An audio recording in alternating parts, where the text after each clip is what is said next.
नमस्कार प्यारे दोस्तों, कैसे हो? बढ़िया हो सारे। तो दोस्तों, जैसे कि आपकी पॉलिटी स्पेशल चली थी और पॉलिटी स्पेशल में कल मैंने मोशन ऑफ द पार्लियामेंट यानी कि संसद के अंदर प्रस्ताव पढ़ाए थे। और मैंने बताया था कि प्रस्ताव 6 तरीके से होते हैं, यानी कि 6 टाइप्स ऑफ मोशन। प्रस्ताव 6 प्रकार के प्रस्ताव होते हैं आपकी, और मैंने 6 टाइप आपके सामने डिनोट भी किए थे, एक्सप्लेन भी किए थे। एक बार आप लोग उनको अच्छे से रिवाइज कर लेना ताकि आगे आपको कोई भी प्रॉब्लम ना हो। ठीक है। प्रस्तावों में अविश्वास प्रस्ताव जो है वो सबसे ज्यादा फेमस है। अविश्वास प्रस्ताव सबसे ज्यादा फेमस है और बार बार यही रिपीटेड होता है एग्जाम में। तो यानी कि एग्जाम ओरिएंटेड जितना भी था वो मैंने आपको कराया था। आज का जो हमारा जो लेक्चर रहेगा वो लेक्चर हमारा रहेगा, ठीक है, पार्लियामेंट कमेटी यानी कि संसदीय समितियों को लेकर। संसद के अंदर कौन कौन सी समितियां होती है, संसद यानी कि पार्लियामेंट के अंदर कौन कौन सी कमेटी होती है, ठीक है, यानी कौन कौन सी समितियां होती है, उनका हम आज इस लेक्चर के अंदर एक्सप्लेनेशन करेंगे, अच्छे से पढ़ेंगे उनको, कौन कौन सी कमेटी होती है और किस कमेटी का काम क्या होता है। संसद के अंदर कमेटियां बनाई जाती है संसद के द्वारा, ठीक है, ये ध्यान रखना। और जब संसद उन कमेटियों को बनाता है तो उनका कुछ एम यानी कि कुछ उद्देश्य भी होता है। तो एक उद्देश्य के साथ कोई भी पार्टी या सॉरी कोई भी कमेटी का फॉर्मेशन तैयार होता है और वो कमेटी उसी एक स्पेशल काम को देखती है, ठीक है। तो ये ध्यान रखना। आज हम कमेटी स्टार्ट करते हैं, तो आइए लेट्स वी डू, ठीक है।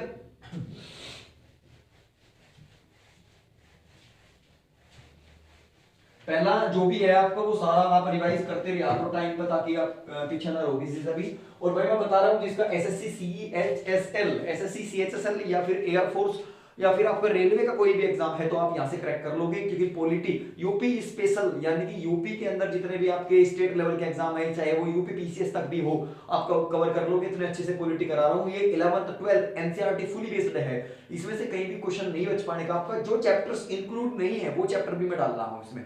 तो आप लेक्चर को सीक्वेंस में अटेंड करते रहे, सीक्वेंस यानी कि क्रमानुसार चैप्टर को ले और इनके नोट्स वगैरह, ठीक है, नोट्स बना के इनके प्रॉपर तैयार करें दोस्तों, ठीक। तो हेडिंग पहले से डली हुई है, आज तो पहले ही, ठीक है। आप पढ़ रहे थे इंडियन पॉलिटी, भारतीय राज्य व्यवस्था, और इंडियन पॉलिटी के अंदर आप लोग हेडिंग डाल दो एक बार, मार्कर कहां है, ब्लैक मार्कर, ठीक है भाई। आप हेडिंग डाल दो जिसका नाम है, आज का हमारा जो कंटेंट रहेगा जिसका नाम क्या होगा, कमिटीज ऑफ द पार्लियामेंट या पार्लियामेंट्री कमिटीज। हेडिंग डाल लो पार्लियामेंट्री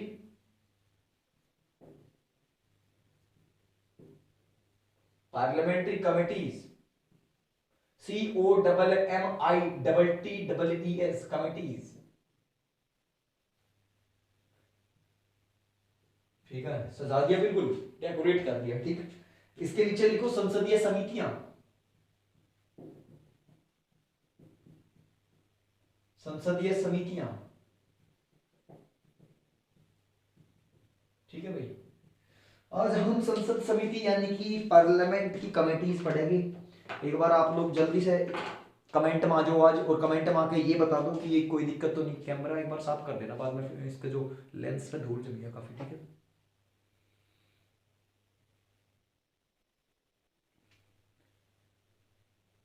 आपकी बेहतरीन वाली क्लास चल रही है भैया पॉलिटी की, ठीक है। अगर आप कहीं पे भी पढ़ोगे ना तो इतना बेनिफिशियल नहीं पढ़ा पाएंगे, क्योंकि आपके पास में बहुत सारी चीजें होती है।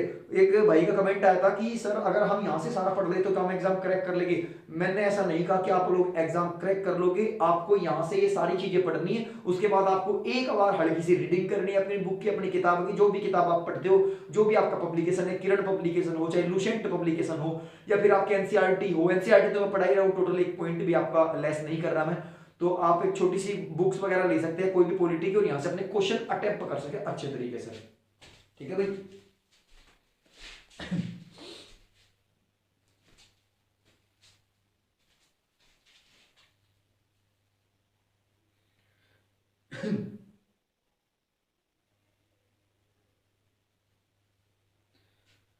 तो सबसे पहले आप हेडिंग डालो, हेडिंग डाल के लिखो इसमें क्या लिखा हुआ है। इसमें लिखो दीज आर नॉट कॉन्स्टिट्यूशनल, यानी कि अगर बात करें पार्लियामेंट्री कमेटी की, अगर हम बात करें तो पार्लियामेंट्री कमेटी जो होती है ये नॉन कॉन्स्टिट्यूशनल होती है, यानी कि ये संवैधानिक नहीं होती, ये गैर संवैधानिक होती है। इनका कहीं भी कॉन्स्टिट्यूशन में जिक्र नहीं होता, ठीक है, ये ध्यान रखो। तो लिखो these are not, number first point ये, these are not, these are these are not constitutional, these are not constitutional, यानी कि यह है संवैधानिक, यह संवैधानिक नहीं होती, यह संवैधानिक नहीं होती है। सेकंड पॉइंट लिखो इसी के अंदर, these are made by the parliament, by the parliament, these are made by the parliament, इनको इनको संसद के द्वारा, इनको संसद के द्वारा बनाया जाता है, बनाया जाता है। यानी कि पार्लियामेंट के अंदर अलग अलग चीजों को, अलग अलग डिपार्टमेंट के बारे में जानकारी देना, जानकारी लेना, ठीक है, अलग अलग डिपार्टमेंट को उस डिपार्टमेंट पे रिसर्च करना, उसका पता लगाना, फ्रॉड गिरदी को रोकना, फ्रॉड होने से बचाना, यानी बहुत अलग अलग तरह से सुधार करना, कॉन्स्टिट्यूशन रिफॉर्म्स करना, सारी चीजों के लिए कमेटियां बनाई जाती है। इन यानी कि जितने भी कमेटी पार्लियामेंट के अंदर होती है, कुछ ना कुछ एम उसका जरूर होगा, बिना एम के कमेटी नहीं बनाई जाती, ध्यान रखना ये बात, ठीक है। तो यानी कि 2 पॉइंट हो गए, दीज आर नॉट कॉन्स्टिट्यूशनल, यह संवैधानिक नहीं होती, these are made by the parliament, इसको संसद के द्वारा बनाया जाता है, ठीक है। और अगर थर्ड पॉइंट की बात करें तो लिखो इसके अंदर, इसका निर्माण सबसे पहले लिखो, इसका निर्माण सबसे पहले 1983 में हुआ था। लिखो, फर्स्टली पार्लियामेंट्री कमेटी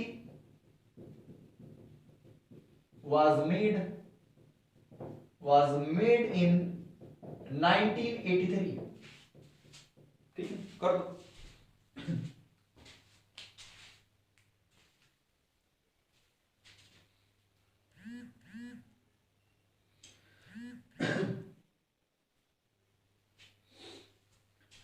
अब मेरे भाई एम लिखने हैं, इनके एम क्या होते हैं, ठीक है, लिखो, हेडिंग डाल के लिखो, इनके एम क्या होते हैं, उद्देश्य लिखो इनके, एम्स यानी कि उद्देश्य, क्या एम होते हैं, क्यों बनाई जाती है पार्लियामेंट कमेटी, ठीक है, पार्लियामेंट्री कमेटी क्यों बनाई जाती है, क्यों संसद के अंदर समितियां बनाई जाती है, इनका एम लिखो। नंबर फर्स्ट जो होगा पॉइंट में लिखना, to have control over executive, लिखो, कार्यपालिका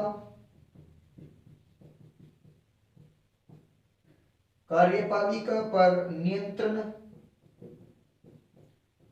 करना, कार्यपालिका पर नियंत्रण रखना, सबसे पहला एम तो ये होगा। दूसरा लिखो, दूसरा एम है to make the policy the rule effective, लिखो, शासन की नीतियों में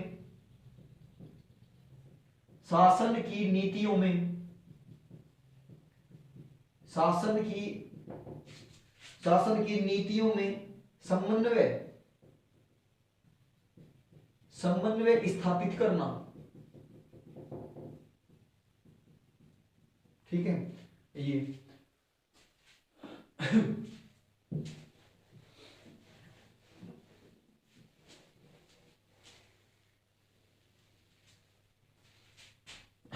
लिखो। पॉइंट नंबर थर्ड की अगर बात करें तो पॉइंट नंबर थर्ड लिखो मेरे भाई, the members of the parliament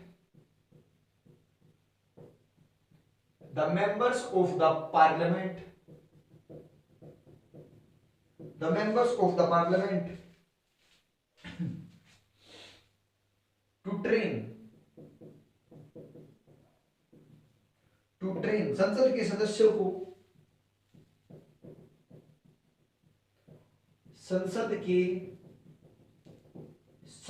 को प्रशिक्षित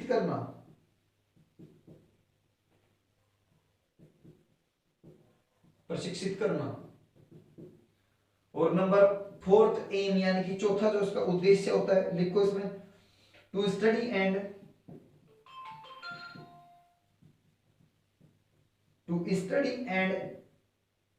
incept to study and incept any subject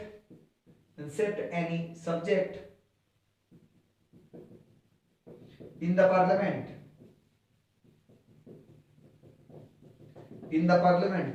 लिखो संसद के किसी भी विषय का, संसद के किसी भी विषय का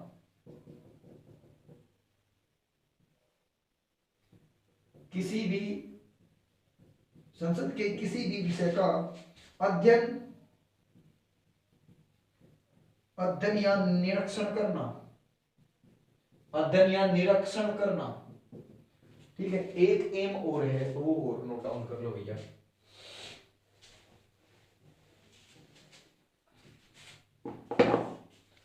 फोर्थ एम लिखो, वो सॉरी फिफ्थ एम लिखो, टू मेक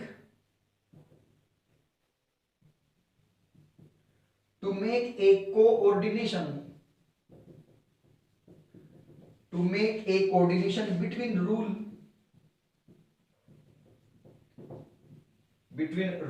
plus people।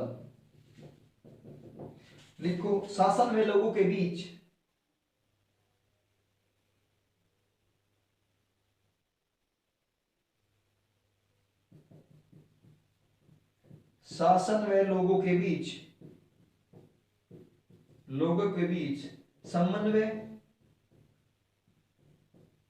समन्वय स्थापित करना।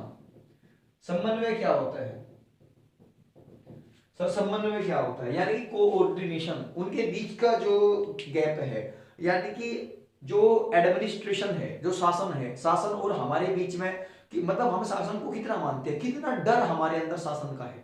ठीक है भाई, यानी कितनी इज्जत हम लोग शासन को देते हैं, वो सारी चीजें उसको बोलते हैं समन्वय। ठीक है, पब्लिक और रूल और रेगुलेशन के बीच में जो समन्वय स्थापित होगा उसको बोलते हैं कोऑर्डिनेशन। यानी कि कमेटी बनाने के बहुत सारे अलग अलग एम है, उद्देश्य है, कई सारे एम है। यानी कि अगर देखा जाए तो संसद के सदस्यों को प्रशिक्षित भी करती है कमेटियां।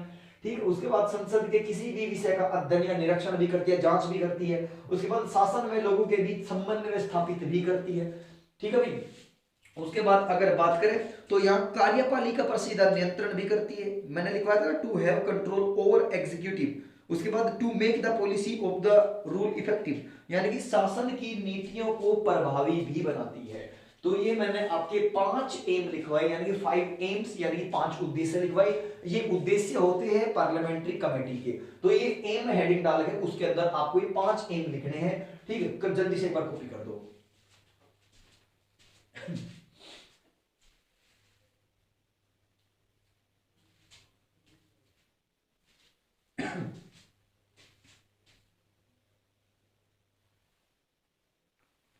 उसके बाद आपकी कमेटियां शुरू कर रहा हूं मैं।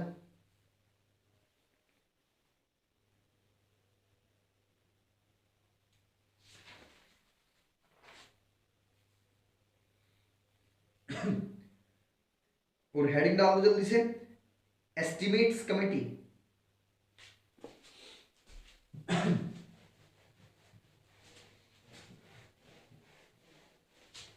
लिखो नंबर फर्स्ट एस्टिमेट कमेटी या estimate committee. Number first estimate committee, estimate committee,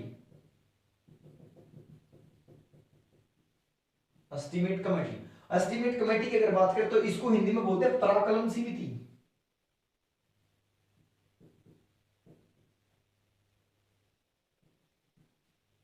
प्राकलन समिति, ठीक है भाई, प्राकलन समिति, एस्टिमेट कमेटी यानी कि प्राकलन समिति। लिखो अगर प्राकलन समिति की अगर हम बात करें तो लिखो this is the biggest commission. Number first तो होगा this is the biggest commission, COMMISSION। लिखो यह सबसे बड़ा या यह सबसे बड़ी समिति है या आयोग है, यह सबसे बड़ी समिति है। लिखो दूसरा पॉइंट है इसके बारे में, it is related to the budget, BUDGET budget. ठीक है, लिखो यह बजट से संबंधित है, यह बजट से संबंधित,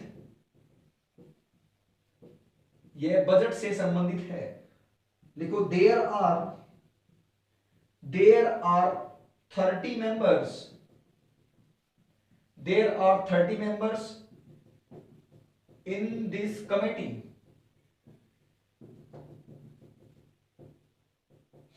लिखो इसमें 30 सदस्य, इसमें 30 सदस्य होते हैं। पॉइंट 4 तो लिखो मेरे भाई, ठीक है। इसे फाइनेंशियल कमेटी, COMMITTE, इसे फाइनेंशियल कमेटी यानी कि वित्तीय समिति भी कहा जाता है,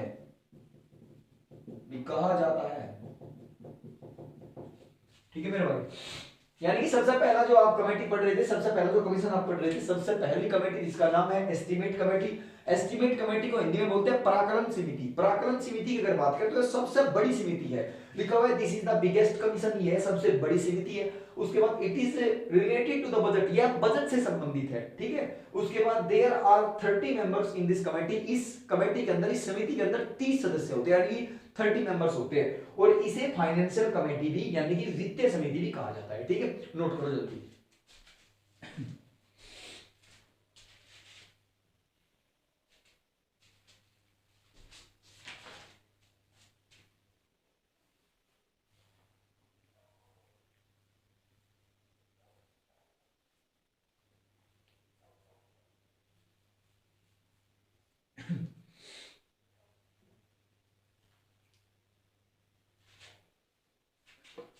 अब इसी में लिखो 30 सदस्य होंगे। इन 30 सदस्य में कोई भी सदस्य सरकार का सदस्य नहीं होता, ये भी ध्यान रखना। कोई भी गवर्नमेंट का मेंबर नहीं होता इन 30 मेंबर्स में। लिखो, ये पॉइंट है, इंपोर्टेंट पॉइंट है, इंपोर्टेंट पॉइंट है। लिखो, इसके सदस्यों में कोई भी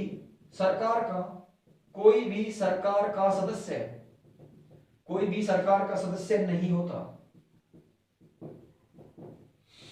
दूसरा लिखो, इसका काम क्या है, तो लिखो इसका कार्य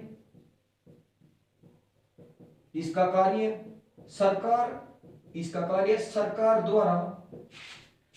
द्वारा जारी किए गए बजट या सरकार द्वारा पेश किए गए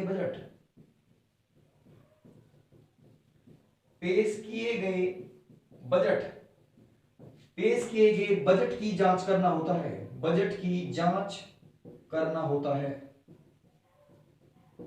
जांच करना होता है। नेक्स्ट देखो, इसी के अंदर पॉइंट है, इसका कार्य आय और व्यय की भी जांच करना होता है। लिखो, तथा यह सरकार द्वारा मांगे गए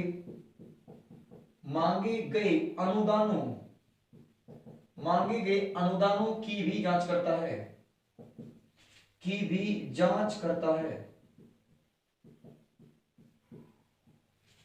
ठीक है भाई। यानी कि जांच करेगा बजट में कितना पैसा आया, कितना पैसा निकाल गया, कितना पैसा जमा हुआ, सारी जांच, बजट की जो टोटल जांच होती है वो कौन करती है, प्राक्कलन समिति, यानी कि कौन सी, एस्टीमेट कमेटी। ध्यान रखना, ये चीज बहुत इंपॉर्टेंट है,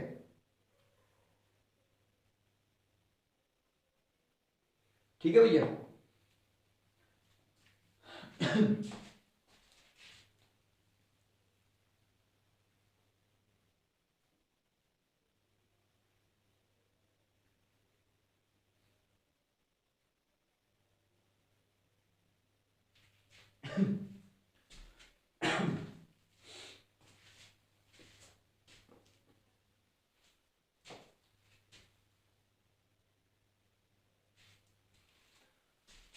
इसके बाद में देखो, इन्हीं पॉइंट है, ये इंपॉर्टेंट पॉइंट है, आपको समझने की दृष्टि से काफी इंपॉर्टेंट है।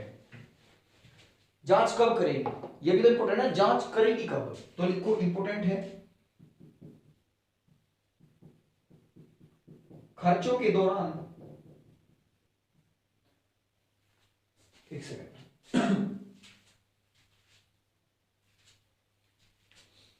खर्चों के दौरान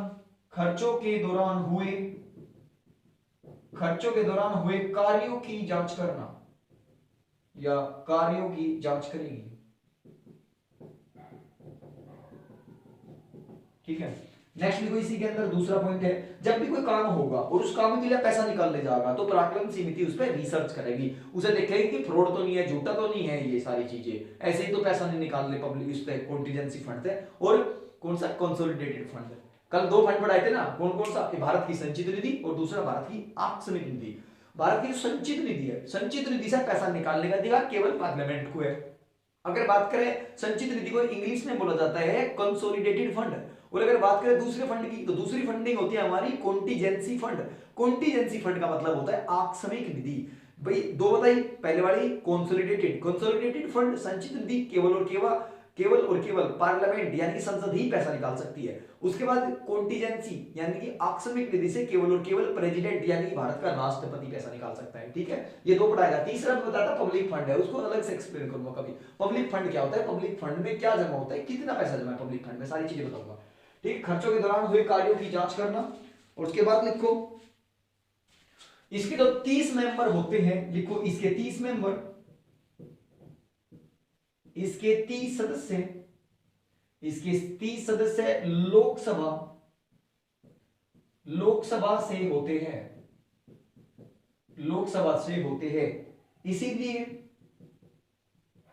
इसीलिए इसे स्थायी समिति, टेम्परेरी स्थायी समिति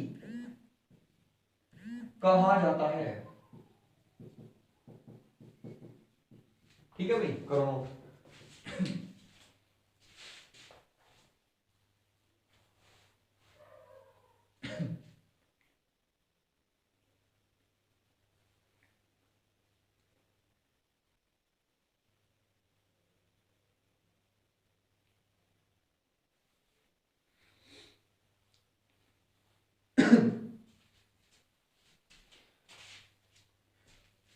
उसके बाद सेकंड नंबर की कमेटी आ गई अब आपकी। सेकंड नंबर कमेटी लिखो, दूसरे नंबर की कमेटी बड़ी इंपॉर्टेंट है भाई साहब, क्लास लंबी चलेगी, ध्यान रखना। दूसरी कमेटी है जिसका नाम है क्या हुआ, ठीक है देखो, public account committee, COMMITTE committee, public account committee को बोला जाता है लोक लेखा समिति। लोक लेखा समिति की अगर बात करें ये होता क्या है, ठीक है, लोक लेखा समिति, हेडिंग डालो एक बार।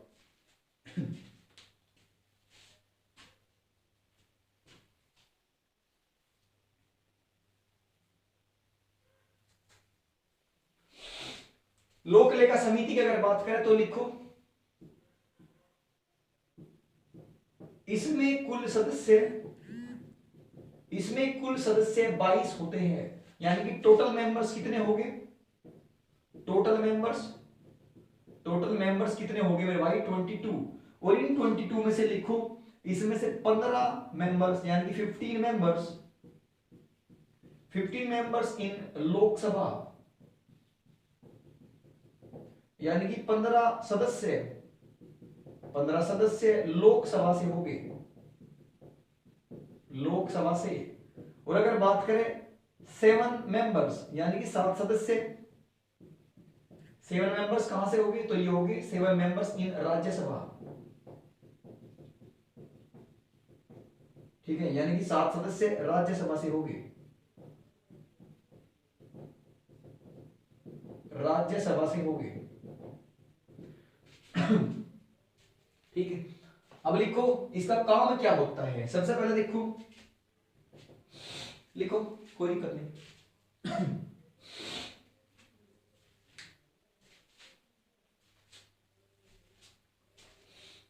लिखो इसकी अध्यक्षता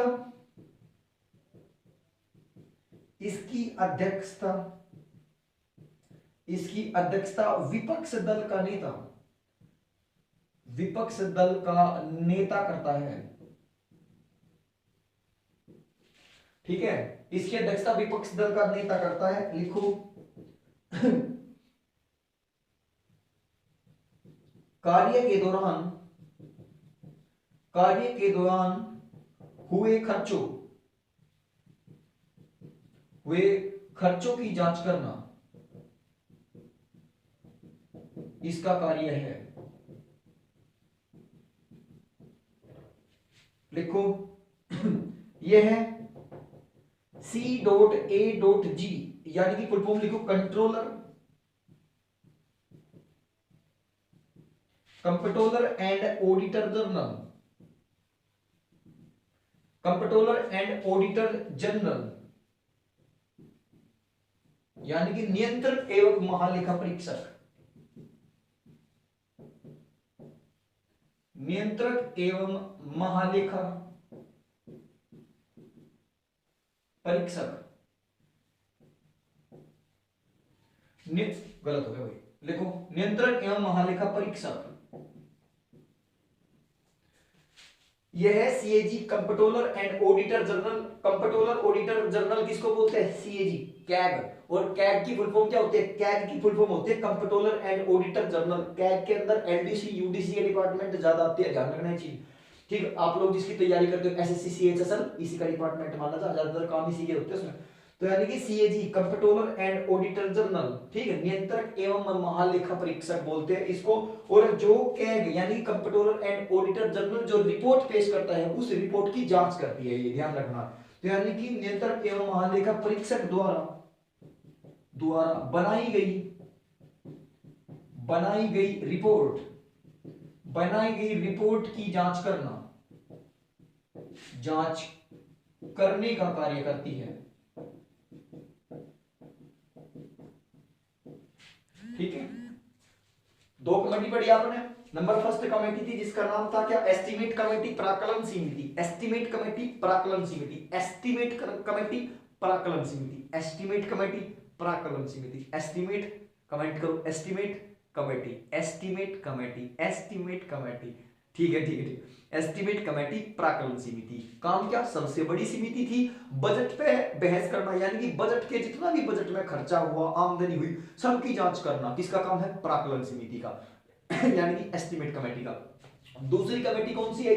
दूसरी committee public account committee. Public account committee का मतलब लोक लेखा समिति। इसमें 22 मेंबर हो, 15 लोकसभा से, 7 राज्यसभा से। इसकी अध्यक्षता कौन करता है? विपक्ष दल का नेता। और विपक्ष दल का नेता कौन है फिलहाल? गुलाम नबी आजाद। मैंने कई बार बता लिया आपको, ठीक है, गुलाम नबी आजाद है। और ये ध्यान रखना, इसका कार्य क्या होता है? इसका मेन कार्य क्या होता है? इसका मेन कार्य होता है जो कंप्ट्रोलर ऑडिटर जनरल की रिपोर्ट है, यानी कि जो सीएजी की, कैग की रिपोर्ट है, उस रिपोर्ट की जांच करता है कि ये रिपोर्ट सही है क्या, ये रिपोर्ट गलत है। और भारत में, इंडिया में जितनी भी सैलरियां प्रोवाइड होती है, जितनी भी वेतन भत्ते मिलते हैं, जितनी भी तनख्वाह मिलती है, वे तनख्वाहें बढ़ के कहां से आती है? तो यहीं से बढ़ के आती है कैग ऑडिटर जनरल, यानी कि CAG, CAG comptroller auditor general. Audit का मतलब होता है हिसाब किताब, ये ध्यान रखना। ऑडिट वर्ड जो है इकोनॉमी का वर्ड है, इकोनॉमिक से रिलेटेड है। तो इस चीज को आप कंटेस्ट कर लेना अपने दिमाग में मेरे भाई, ठीक है, नोट करो जल्दी।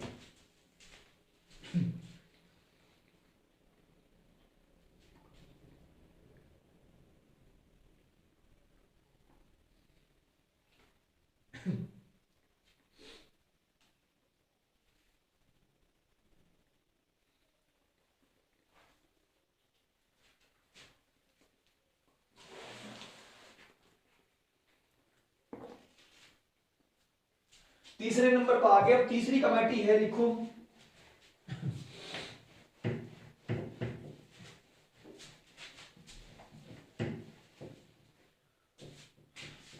लिखो भाई, कमेटी ऑन पब्लिक। तीसरी नंबर की लिखो कमेटी ऑन पब्लिक अंडरटेकिंग। ठीक है, लिखो सार्वजनिक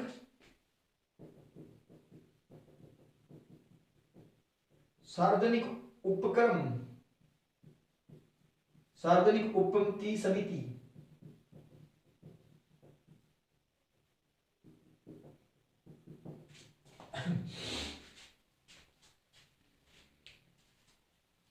दो, ठीक है भाई, सार्वजनिक उपक्रम समिति। टोटल मेंबर 15 होते हैं इसमें, लिखो टोटल मेंबर्स कितने होते हैं 15, यानी कि कुल सदस्य कितने होते हैं 15। अगर बात करें 15 में से, तो ध्यान रखना ये दो चीज आपकी, 15 में से आपके जो 10 होते हैं यानी कि 10 मेंबर्स, 10 सदस्य किसके होंगे, तो ये होंगे आपके लोकसभा से, यानी कि लोकसभा से, ठीक है भाई। और आपके जो 5 मेंबर्स है, यानी कि 5 सदस्य कहां से होंगे, तो ये हो गया आपके राज्यसभा से, ठीक है, राज्यसभा से।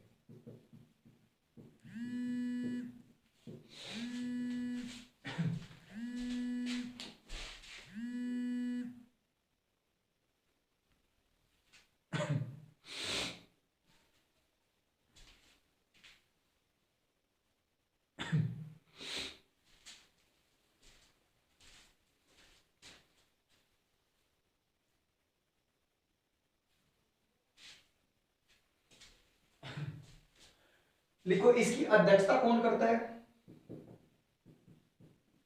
इसकी अध्यक्षता लोकसभा, इसकी अध्यक्षता लोकसभा सदस्य के द्वारा की जाती है, ठीक है भाई। ये बात देखिए कॉल बोल रहा है किसकी आ रही है, बंद कर देना,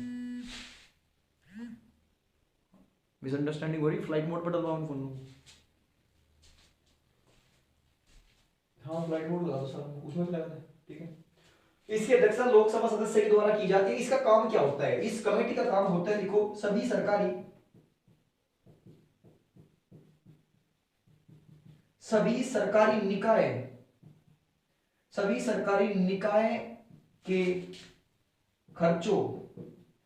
सरकारी निकाय के खर्चों की जांच करना।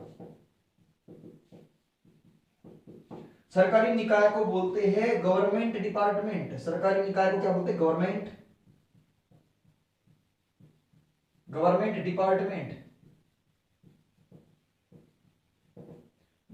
डिपार्टमेंट। यानी कि जितने भी गवर्नमेंट डिपार्टमेंट होते हैं आपके, चाहे वो यूपीएससी का हो, चाहे वो आईएसपीसीएस वाले हो, चाहे वो यूपी ट्रिपल एससी हो, चाहे वो आपका आईओसी हो, चाहे वो आपका सीओएल हो, सीआईएल हो, कितने बीएसएनएल हो, एमटीएनएल हो, जितने भी आपके सरकारी डिपार्टमेंट कंपनी नहीं काम, मैंने ध्यान रखना ये चीज, मैंने इनमें डिपार्टमेंट और कंपनी दोनों मिक्स कर दी। अभी जैसे मैंने बताया यूपीएससी का डिपार्टमेंट है आपका, ठीक है, आपका यूपी ट्रिपल एससी का डिपार्टमेंट है आपका, ठीक है। तो ये इतने बड़े बड़े डिपार्टमेंट है, इन डिपार्टमेंट के अंदर जो खर्चे होते हैं वो खर्चे हैं, या फिर जानबूझ के वो खर्चों को बढ़ाया गया, ये भी तो होता है ना भाई। डिपार्टमेंट जैसे पुलिस विभाग है, पुलिस विभाग में अभी फिलहाल 2 करोड़ रुपए की जरूरत है पुलिस विभाग को डेवलप करने के लिए, ठीक है। पुलिस का जो डिपार्टमेंट है, इसको डेवलप करने के लिए, इसको मॉडर्नाइज करने के लिए 2 करोड़ रुपए की जरूरत है। और जो पुलिस के आदमी है, डिपार्टमेंट के आदमी, वो क्या काम करेंगे, वो 4 करोड़ रुपए निकाल ले वहां से। तो 4 करोड़ रुपए क्यों निकालने, यानी कि सबसे पहले जांच होती है, इतने पैसे की रिक्वायरमेंट है नहीं है, पहले जांच होगी। और जांच करने का काम कौन करेगी, तो जांच करने का काम करते हैं कमेटी ऑन पब्लिक अंडरटेकिंग, यानी कि सार्वजनिक उपक्रम समिति, समझ गए। और इसमें 15 मेंबर होती है, ये पार्लियामेंट के अंदर कमेटी होती है, 15 सदस्य होते हैं, 15 सदस्य मतलब आपके 10 लोकसभा से होते हैं भाई, ज्यादा लोकसभा से ही होंगे, क्योंकि लोकसभा में 552 होते हैं, अधिकतम होते हैं। यहाँ पे कम तो कम सदस्य, हमेशा लोकसभा से ज्यादा होंगे, ठीक, ध्यान रखना। लोकसभा से 10 सदस्य होते हैं और 5 सदस्य आपके राज्यसभा से होते हैं। काम क्या होता है, सभी सरकारी निकायों के खर्चों की जांच करना, ठीक मेरे भाई। यहाँ तक कोई दिक्कत है कमेंट कर दो एक बार जल्दी से, किसी को कोई भी दिक्कत है तो अभी बताओ, जल्दी करो कमेंट। यस बढ़िया, ठीक है, थैंक यू मेरे भाई, बढ़िया है। एक कमेंट आ रहा है सर, राम राम राम राम मेरे भाई, राम राम, कोई दिक्कत नहीं है, ठीक है, बता देंगे भाई, पीयूष बता देंगे, कोई दिक्कत। भाई मैंने बोला था, ठीक है, नो कॉस्ट है, फ्री पेड 60 क्लास मिलेगा, उसके बाद में आपका लगभग लगभग कंप्लीट हो जाएगा। ठीक है, और वैसे मैंने अनाउंसमेंट कर ही रखी है, सारी पॉलिटी मैं आपको फ्री प्रोवाइड कर रहा हूं, लेकिन लिमिटेड टाइम के लिए प्रोवाइड कर रहा हूं, उसके बाद नहीं करूंगा, ध्यान रखना ये चीज। उसके बाद नहीं करूंगा, मैं बंद कर दूंगा कोर्स, जब तक चलेगा, जब तक फ्री मिलेगा आपको। उसके बाद ऐसे कोर्स कंप्लीट होगा तो ये आपकी जितनी भी क्लासेस, जितने भी लेक्चर है सारे आपके रिमूव कर दिए जाएगा, हटा दिए जाएंगे, ध्यान रखना ये चीज। ठीक है, चलो भाई नेक्स्ट चलते हैं अब।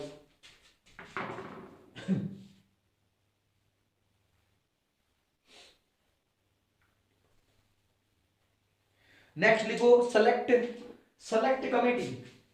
सेलेक्ट कमेटी नंबर 4 आ गया आपकी सेलेक्ट कमेटी, परवर समिति।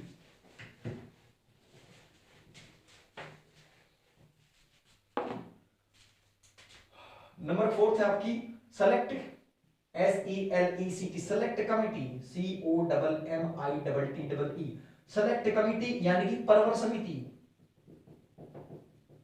परवर समिति। और सेलेक्ट कमेटी यानी कि परवर समिति का क्या होता है, हेडिंग डालो जल्दी, लिखना शुरू करो से।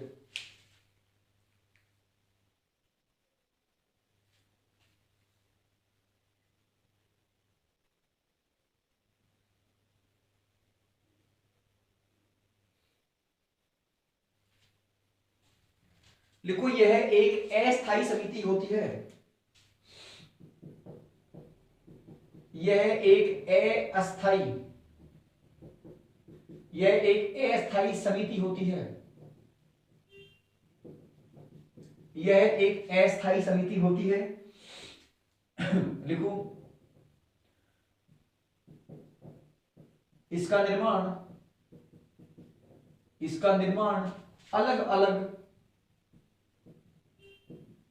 अलग अलग सदनों में, अलग अलग सदनों में भी किया जा सकता है, भी किया जा सकता है। नेक्स्ट लिखो इसका निर्माण, इसका निर्माण संयुक्त रूप से, संयुक्त रूप से या एक, संयुक्त लिखो, संयुक्त रूप से भी किया जा सकता है, किया जा सकता है। अब देखो फर्क क्या है भाई, यहां पे इसका निर्माण अलग अलग सदनों में भी किया जा सकता है, यानी कि अलग अलग सदनों में कर सकते हैं, लोकसभा में अलग बना सकते हैं इसको, परवर समिति को लोकसभा में अलग बना सकते हैं, राज्यसभा में अलग बना सकते हैं। जबरदस्ती नहीं है कि दोनों की एक ही होगी, और कुछ टर्म्स और कंडीशंस कहती है कि इनको हम संयुक्त रूप से बना सकते हैं, यानी कि अगर चाहे तो लोकसभा अपनी अलग बना सकती है, चाहे तो राज्यसभा अपनी अलग बना सकती है। और अगर दोनों सदन राज्य खुशी है तो इसका मतलब क्या होगा, दोनों इकट्ठे भी बना सकते हैं अपनी एक। इनकी कुछ कंडीशंस होती है, अगर इकट्ठे बनाओगे तो मेंबर ज्यादा होगी, अगर अलग अलग बनाओगे तो मेंबर कम होगी। अब एक बात ध्यान रखो, अगर बात करें अलग अलग की, ठीक है, लिखो पॉइंट फर्स्ट अलग अलग। अगर बात करें अलग अलग की, तो अलग अलग में जो सदस्य होंगे यानी कि जो मेंबर्स होंगे, जो मेंबर्स होंगे वो केवल और केवल कितने, 30 मेंबर्स होंगे मेरे भाई। ठीक कितने होंगे, अलग अलग में 30 मेंबर्स होंगे आपके, अलग अलग में 30 मेंबर होंगे। और अगर बात करें एक साथ की यानी कि संयुक्त रूप से, संयुक्त रूप से यानी कि यूनिफाइड, यूनिफाइडली अगर बात करें यानी कि यूनिफाइड का मतलब दोनों एक जगह हो जाओ, तब मेंबर्स की संख्या बढ़ेगी, और टोटल मेंबर्स हो गए आपके कितने, 45। और जो टोटल 45 मेंबर होंगे, ये होंगे कितने, तो टोटल 45 मेंबर होंगे, यानी कि 45 को हमने दो जगह डिवाइड कर लिया। इसके जो 30 मेंबर होंगे, 30 सदस्य जो होंगे, 30 मेंबर्स, 30 मेंबर्स जो होंगे ये लिए जाएंगे आपके लोकसभा से, यानी कि लोकसभा से। और अगर बात करें आपके 15 मेंबर्स यानी कि 15 सदस्य, 15 मेंबर्स की अगर बात करें तो लिए जाएंगे राज्यसभा से। ठीक है भाई, राज्यसभा से।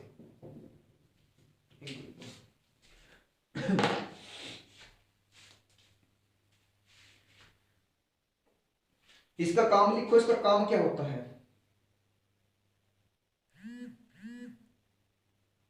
इस समिति का, परवर समिति का काम क्या होता है? ठीक है, किसी भी विधेयक का अध्ययन एवं जांच करना। देखो इसका कार्य किसी भी विधेयक को इंग्लिश में क्या बोलते हैं? बिल। ठीक है, इसका कार्य किसी भी बिल या किसी भी विधेयक का अध्ययन करना व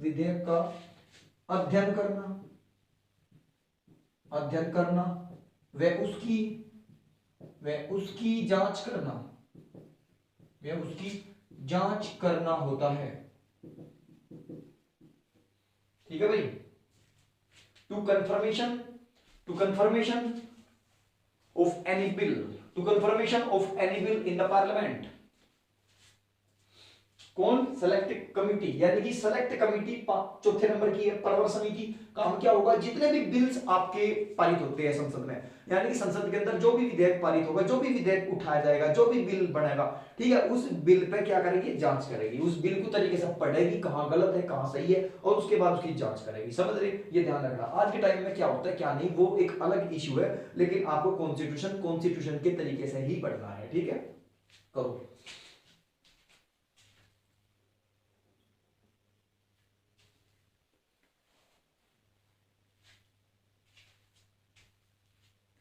उसके बाद में लिखो नंबर 5 आपकी आती है रूल कमेटी, नियम समिति।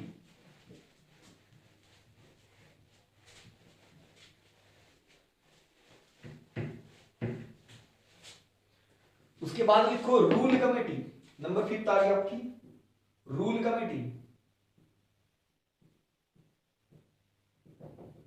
रूल कमेटी को हम बोलते हैं कानून समिति।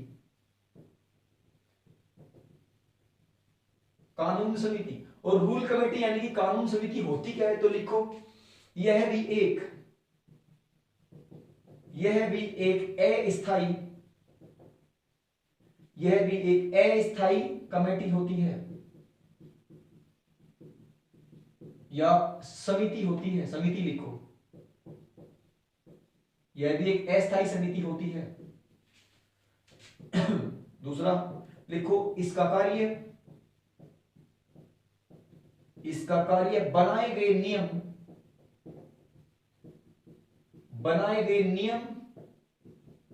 एवं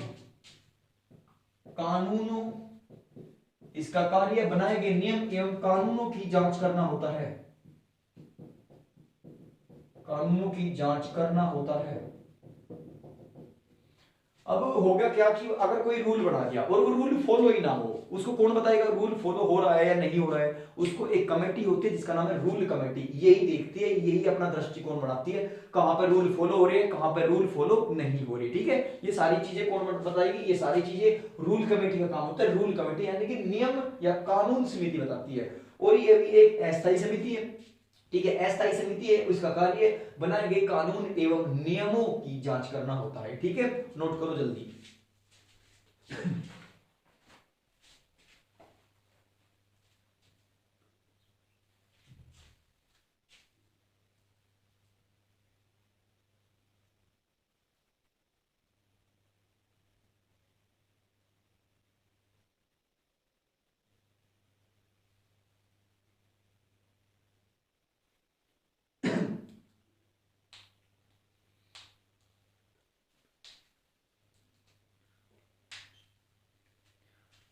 उसके बाद नेक्स्ट है committee of privilege, number 6, committee of privilege.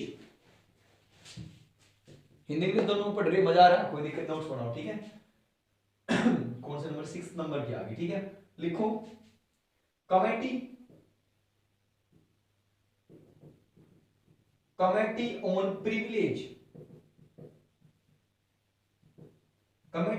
Privilege, विशेषाधिकार समिति।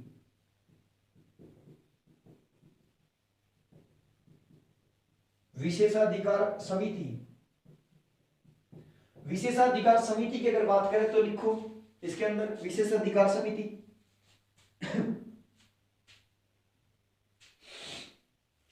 इस समिति के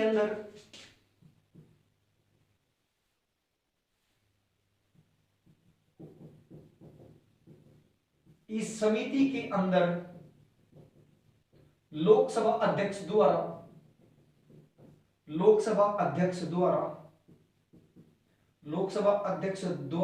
15 सदस्यों की नियुक्ति की जाती है। ठीक है, अब लिखूं इसका कार्य क्या होता है। इसका कार्य किसी भी व्यक्ति जो संसद के कार्यों का जो संसद के नियमों का उल्लंघन करेगा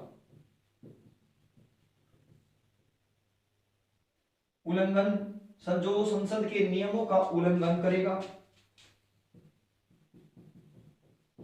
ठीक है, यानी कि इसका कार्य क्या होता है, किसी भी व्यक्ति, कोई भी वो व्यक्ति जो संसद के रूल और रेगुलेशन को ठेस पहुंचाएगा, जो रूल और रेगुलेशन नहीं मानेगा, उसको क्या करेगी, लिखो उसको दंड देने का प्रस्ताव पेश करेगी। ठीक है, लिखो नेक्स्ट पॉइंट इसी में, दंड देने का प्रस्ताव राष्ट्रपति के समक्ष रखेगी। ठीक है, यानी कि अगर संसद में कोई भी रूल और रेगुलेशन नहीं मानता, ठीक है, अपनी अपनी बोलता रहे और अपशब्दों का यूज करे, यानी कि एडल्ट वर्ड, यानी कि गाली गलौज करे और हाथा पीटी करे, मार पिटाई करे और ना मानने रूल और रेगुलेशन कुछ भी, तब जो कमेटी होती है जिसका नाम होता है कमेटी ऑन प्रिविलेज यानी कि विशेष अधिकार समिति, ये क्या काम करेगी, ये उस व्यक्ति को दंडवत करने का काम करेगी, यानी कि एक प्रस्ताव पेश करेगी कि ये व्यक्ति मूर्ख है, इसको जो क्राइम कर रहा है और इसको क्या करो, इसको दंड यानी पनिशमेंट दो।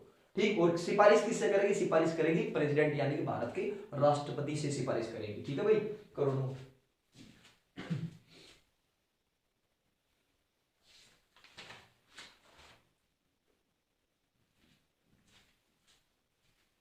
उसके बाद में आगे आपकी 7वें नंबर की एडवाइजरी कमेटी हो गया note. Advisory committee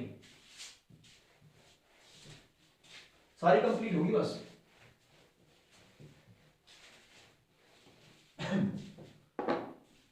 7th number की लिख लो एडवाइजरी कमेटी। एडवाइजरी कमेटी यानी कि सलाहकार समिति।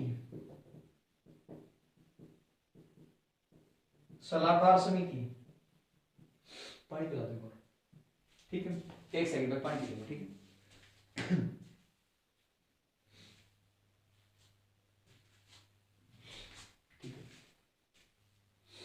लिखो इसमें 15 सदस्य होते हैं, इसमें 15 सदस्य होते हैं। ठीक है, लिखो इसका कार्य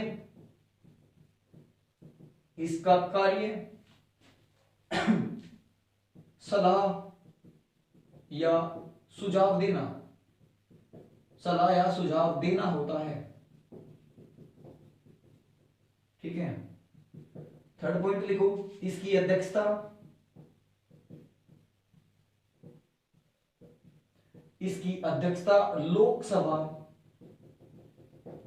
लोकसभा अध्यक्ष,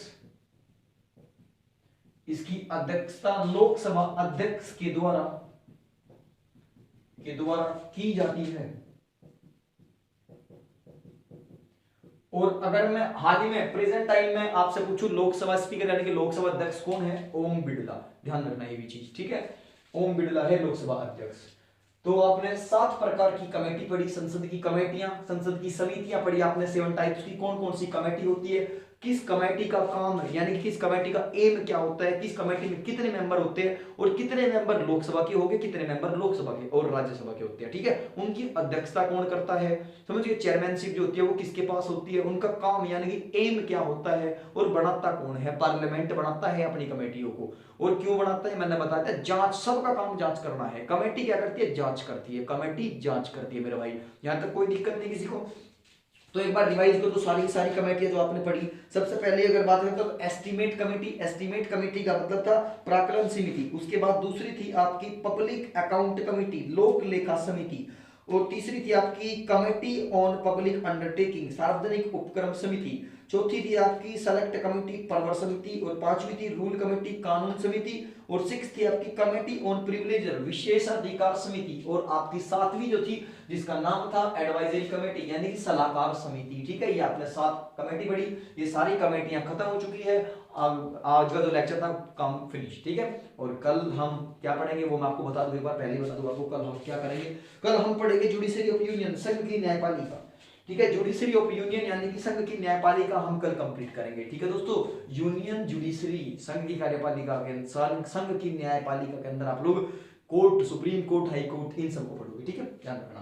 तो मिलते हैं कल एक नए लेक्चर के साथ, तब तक बने रहिए और किसान आंदोलन का हिस्सा बनिए, ज्यादा से ज्यादा शेयर करिए अपनी क्लास को ज्यादा से ज्यादा। और वही, ठीक है, गर्मियों का लुत्फ, सर्दियों का लुत्फ उठाए, आराम से अपनी तैयारी करते रहो, पढ़ते रहो, ठीक है। तो मिलते हैं कल, तब तक के लिए जय हिंद, जय भारत, ठीक है दोस्तों, ठीक है सर, ओके।